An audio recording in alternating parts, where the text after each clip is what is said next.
Hey there, I'm Robot. You're watching the Robot channel, where I play games and tell more about them as it's my passion. First of all, thanks for stopping by.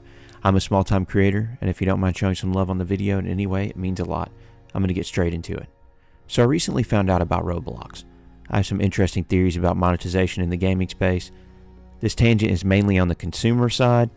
Values of games as I've watched prices fluctuate since I started playing as a kid, old enough to remember when the easiest conveniences of having fantasies about playing games instead of being in class was having video game magazines. But that's essentially what it is, isn't it? When you pay for a game, you're paying for a fantasy. Whether it's a power-hungry romp in a city as a superhero or as a dungeon-crawling entity in an old folklore universe that never existed. I had a video a while back I did about 2K being predatory, and to be real, Roblox isn't much different in a certain instance. But hold the phone. You can actually single-handedly download this game without buying anything. You make an account and download it. I guess somehow I missed it while Fortnite was cool and Roblox is still a PS4 app. But this is less a complete thing about Roblox. It's more about what Roblox represents. 99% of the games I found on Roblox are free. I wouldn't have been on this kick that's got the people I game with non-stop playing Roblox if I didn't see something. A streamer who is very important to me raided out of their stream into another. The moment that happened that caught me. The person streaming was playing Pokemon on Roblox, natively on PS5 on the Roblox PS4 app. You have a mock-up of a AAA game, accessible, essentially, for free. Not the characters' likenesses being used either, mind you. This is the characters themselves, the Pokemon starters with their movesets, and honestly, I don't know the current count on the generation, but like 26 or 28 of them. And every one of them I could think about was there. Now, if you're like me and you didn't know about Roblox, a lot of the small dev teams or people, I guess regular devs, anyone who makes a game on Roblox, they typically monetize it. Being able to respawn on Squid Games, yes, there's a Squid Games. Or if you're playing any other game, being able to respawn, being able to jump in and have private hidden mechanics you can get. Like if there are rare items, yep, for money, Robux. The shocking thing is still the Pokemon thing. Now, I went to start playing Roblox and they had gotten rid of it, whatever. Since then, it's came back. And I found out over a dozen other really good games you could play on Roblox. Whether you want to climb a mountain, run a restaurant, or be a real estate mogul, well, there's a game for that. There's a game for damn near everything. Horror games, Dead by Daylight type stuff, and get this, there's an app on the phone, and the games I've played work with the phone. And it works with PC. This isn't really the rabbit hole I was going down. I was going down that to explain something. In the free space, there's so many games to play. In environments like this, sort of like the VR chat of gaming. I don't like the ROI on video games themselves. I recently had a job a mile and a half away from an old game store I like to go in. Found a few titles for my original Xbox, a loose Switch game that I didn't have in my collection, some PS5 games I'll never find for that price again, and another PS5 game I'll never find again probably in general. I love collecting, and my PS2 game library I know has some value. But I spent a good bit of money supporting this local business. And I asked the guys at the counter and told them my opinion about physical possibly dying now. I was sort of met with, no, that's not happening. Which made me think and make that face like, I guess I'll chew on that for a minute. Finish my stuff and leave. Thank the guys for digging up all the games for me and see ya. But the resonant thought about this has kind of stayed. Maybe I'm trampling around as a middle-aged man who has spent his life based around this hobby and seeing. My most favorite games were the ones I was stuck with as a younger person. You know, if you've spent all your money and you don't have any more, but you have 3 games, those 3 games get played. And oh boy, do they get played. I had friends with scratched up discs. I immediately think of like Halo. Don't let me get sidetracked. I think the freedom in this space of Roblox is absolutely fascinating because it belongs to the people. Like when they started allowing mods on Baldur's Gate 3 on console.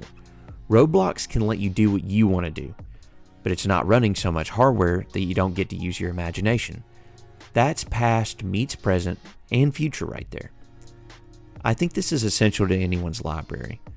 the ability to play Pokemon on the PS5 and to not be that knockoff that PlayStation put in the Plus monthlies a while back is crazy. This is no modding. This is no cheating. This is no bullshit. And I looked down at that game shop and saw experiences like this being sold for a premium. A premium! What you could get on the internet for free. And Roblox also has a friends list on it, in-game chat options, on everything. And if you aren't buying that way, games have no ROI without being physical and in your hand. None. I know Diablo 3 has had a real-world money market on it for a while, and also I think that's the way of the future. Being able to work in a game and having an item that people can just pay you for. Not the studio, just here's this rare I found in a dungeon. That'll be $35, let's tax that, boom, done. How that hasn't happened in my lifetime yet, all the advances otherwise in tech have happened, is shocking. But we already live in this fantasy. We live our lives in the fantasy of the game that we paid for. The hours give away where we spend it, and in due time, 2 years go by, that new release you paid for has already kicked the bucket and is worth $30 or more less unless it's a Nintendo product. There's not going to be a new activity that you could do, like freedom of playing a game when you live in a one-bedroom apartment. You can go outside and walk around, but when the sun goes down, if you don't want to just watch TV like a zombie and you don't have room for a hands-on hobby, gaming is still it. And it's evolved as a medium over the years to be widely accepted, and it's finally cool to be a nerd. That's great. But now there's a market for it. In the land of gods and monsters, as LDR calls it, the new scape with AI. I mean, you really aren't guaranteed when COD is going to release a pack that AI hasn't done all the art already and, well, everything. Back to Roblox. It has a charm to it. It has a social factor. It's quaint. Gets the dopamine going. And, above all, it's free. Your ROI of putting time into it, we will say, enjoyment. But when you have nothing invested at all, it's all in the green.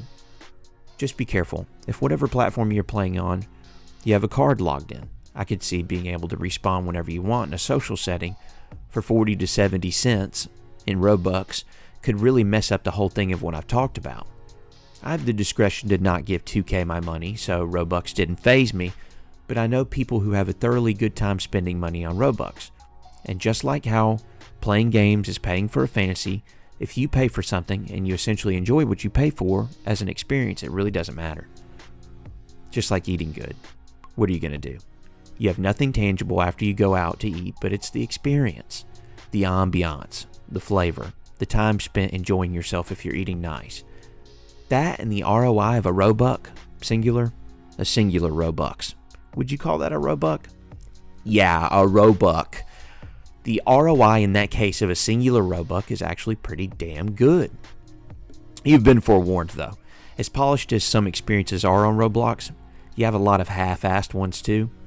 But that's the fun of it, is the search, which you'd be doing that with games anyway. But the drawback to purchasing a game you don't like, especially if you don't have a lot of money for that game or you didn't do enough research, can be a lot. Because if you don't get the return, you've got buyer's remorse. And best case scenario, you have a disc or an item, which you wouldn't if you just downloaded. And I know, a lot of discs now are just licenses to download something, and most games wouldn't work without an update. Yep, got it. I'm on it. I'm still on that. Plus, I'm pretty sure as returns for digital purposes go, at least on PlayStation, you have a limited amount of runs you can do on that. If you try a game and you don't like it, fuck you and get left holding the bag, or rather, holding the bag with less in it is rough. With the way things are, I don't see games getting any cheaper in any department unless you're like me and you aren't the cool guy and you don't mind waiting, and if everyone is hyped for the new Dark Souls or Elden Ring and you're not, and you won't get it out of FOMO because you're kind of too old for FOMO, if that's a thing, is a thing. But I just wanted to spark a conversation about games and the give and take that gets us involved in them to have a good time. A lot of my life revolves around games. If I'm reporting about it or not, I have an extensive collection, and sometimes I have my eyes opened by the internet. The free spaces like Roblox, or pure regret being involved in the space and it not being more fruitful. Although gaming helps with cognition and makes you smarter and all that jazz. Have some thoughts about it? Leave a comment. I'd love to hear from you and see some talks down below. If you don't mind supporting a small creator with a like and subscribe, those are special to me and it keeps my drive up to keep this going. If you really liked the video, check out some of my other ones. Got one in the description too. Thanks everyone. Have a great day. Bye.